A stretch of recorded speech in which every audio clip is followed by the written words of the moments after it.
I'm Leah, and this is my company. I started Sweetgood around the time my youngest son Gus was born. He's the youngest of 3, and so I thought I would have just like so much time on my hands. Just kidding. Whenever I hear people ask this question who are, entrepreneurs of kid-related businesses, they always say something like, there was like something that I really wanted for my kids and I just couldn't find it, and so I had to make it myself. And I've always heard people say this, and I'm like, oh, like, that's just not true for me. And I always felt like, that's the right reason. That's what it's supposed to be. But there's like something wrong with me, because that was never my reason. I like absolutely love kids clothing. So that's why I started it, because I'm like a freak for kids clothing, and I've always loved kids clothing even before I had kids, long before I had kids. It started with like doll clothes when I was a kid, and I would sew them and design them myself. And then when I got older, I would kind of like, I'm a designer anyway, and I would just always have my eye on kids clothing and kids products, kids toys. Whenever I would travel to another country, I would try to see what the kids clothing there was like. I just find it fascinating for some reason. And I just felt like I just always wanted to contribute something, like, this is the right industry for me, and I want to contribute something to this industry.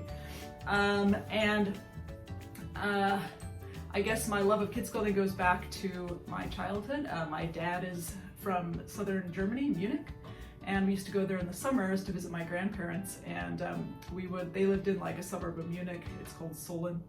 And we would take the S-Bahn into town, into Marienplatz. It's like downtown Munich. It's so charming.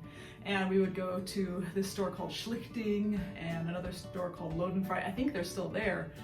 I haven't been to Munich in so long. But anyway, back then at least, the kids' clothing, it just had this like, or you would walk into these stores and they just felt like it was this amazing combination of like old and new. Like Munich and southern Germany, I think in general, is just, it's like the folk look and feel has just come through into the modern culture.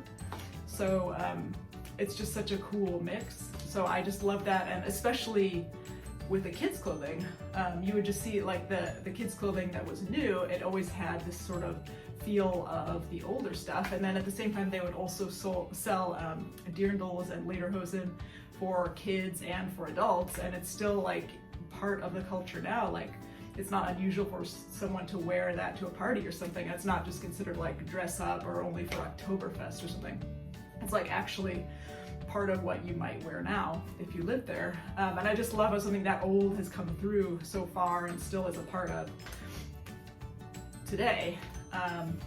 And I think, maybe also especially for kids clothing, I just love that the kids clothing was like that, because I feel like the folk culture and the folk, the look of it was like based on this pastoral time when it was like more of a closeness to nature. People were like living off the land, and it's like there was an immediacy about it that maybe we don't have now with all of our, tech gadgets and all of that. I mean, we can still have it, it's right there outside, but it's just not an everyday part of life as much as it was in the olden days. And I feel like kids seem to have like a natural connection to nature and to sort of being present in the moment. And so it feels like, especially for kids clothing, I just always loved that there was like a little bit of a touch of that sort of old-fashioned traditional look that was brought forward into kids clothing. And that was really what I wanted to do. And I was just like, I want to take this kind of traditional look and bring it into the here and now. And here is, back then it was 2014, around the time my son was born, and now is, here is Pasadena. So I felt like I could take those older looks and bring them into here and now, and it would just really be an amazing combination, and that's what I really wanted to do. And I remember like we were driving home from a day at the beach, and I always feel like inspired at the beach. We always go to Carpinteria, and we were driving, and I was just thinking, like, I had these silhouettes in my mind of the clothes I wanted to make, and I was like, I just need the right fabric. Like, the right fabric could bring it into now, and it would just be amazing. and I think it was like maybe I had that in the back of my mind for a while, and then my youngest son was maybe 1 or 2, and he had this cute pair of pants, and it was out of the cotton double gauze that I use now. But at the time it wasn't like a thing yet. It was kind of like I hadn't really seen it before, and I was like, wow, this is such a cool fabric. And I started to try to track it down, but I just couldn't find it anywhere. No one had it. And I would look online, I couldn't get anywhere. But I went downtown to talk to this guy who has a dye house, and he makes his own, you can order fabric through him in massive quantities. But I was like, if anyone knows, he seems to know everyone in the garment industry in LA. So I was like, if anyone knows, he would know where I could find this. So I went to ask him, and he had a suggestion for someone that he knew that ended up being kind of a dead end anyway. But he said this fabric is called double gauze or bubble gauze, and it's because it has 2 layers of gauze, and when they dry, they shrink at slightly different rates, and then that causes the bubbling. And when I got home, I kind of realized, or I kind of thought like, I wonder, now that I know the name, maybe I could search it better online. And so I went online and started searching it, and it was like that day when I found this woman in China named Hua who sells this fabric. And it was just like kind of a magical moment of like, I spent so long trying to find the right fabric, and like suddenly I had it. And I still buy my fabric from her. She's like a wonderful person.